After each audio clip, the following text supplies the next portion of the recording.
Bonjour, je suis Marie-France Guignard de l'association Terroir. Pierre Pomin vous a présenté un livre il y a quelque temps, un livre qui s'appelle « À l'école de nos campagnes » et pour lequel l'association travaille depuis déjà plusieurs années. Toute l'équipe s'y est mise selon ses compétences, y compris les habitants de nos petites communes qui nous ont fourni des témoignages, des photos et même certains habitants ont écrit des textes qui se trouvent dans le livre. Voilà, donc dans l'équipe de Terroir, c'est Jocelyne Huchet qui a été plus particulièrement chargée d'écrire sur l'école de Saint-Cyr, les deux écoles de Saint-Cyr, et moi-même donc qui ai travaillé sur l'école de Saint-Ouen, d'Orly et de la Trétoire, puisque nous avons été pendant un certain temps en regroupement pédagogique. Et ben, il est loin le temps où le maître d'école enseignait dans sa cuisine, avec les poules qui picoraient sur son sol en terre battue, les oignons qui séchaient au mur, surveillé par le curé, surveillé par le châtelain. Tout cela a bien changé. Et en 1833, la loi Guizot oblige les communes à entretenir une école communale, donc qui devient communale, avec un maître qui doit maintenant être diplômé et qu'il faut loger dans la commune.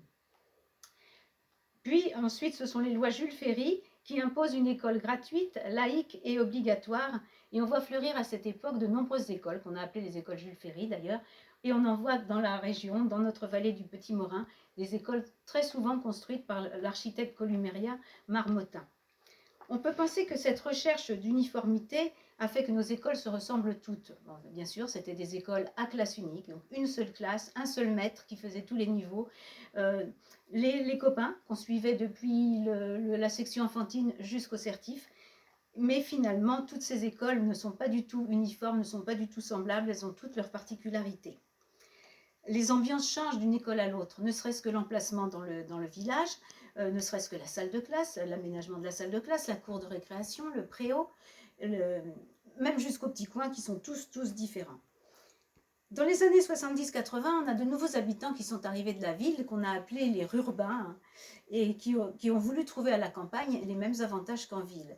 En plus, ils sont nombreux à être venus, donc il y a eu une augmentation du nombre des élèves, et il a fallu améliorer l'éducation et l'école. Donc c'est l'époque des RPI, des regroupements pédagogiques intercommunaux, qui justement permettaient d'améliorer le niveau scolaire des enfants en faisant des classes d'âge homogènes. C'est ainsi que la Trétoire s'est retrouvée avec les petits, Saint-Ouen avec les moyens et Orly-sur-Morin avec les grands. Voilà, donc ensuite tout a encore continué à changer, puisque le nombre d'enfants étant de plus en plus important, il a fallu créer de nouvelles classes et des cantines et des écoles maternelles. C'est ainsi que Saint-Ouen a vu sa première école maternelle en 1981 et Saint-Cyr l'avait déjà parce que c'était la ville presque Saint-Cyr, et Orly en 1991.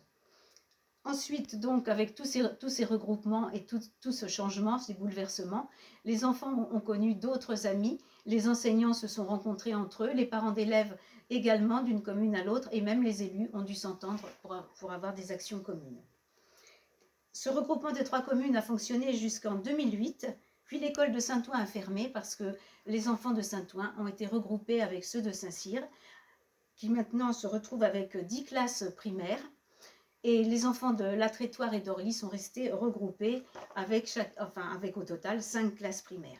C'est cette évolution qui est racontée dans notre livre, mais sans les nombreuses illustrations qu'il comporte, ça sera un petit peu triste. En réalité, nous avons un super graphiste qui s'appelle Jean-Claude Oudry, qui a su en faire un livre d'images, et ce livre d'images sera abordable même par les petits enfants, parce qu'il serait intéressant que justement les enfants puissent lire ce livre, parce que ce livre, cette éducation, l'éducation que nous racontons dans ce livre, est le résultat de nombreuses batailles.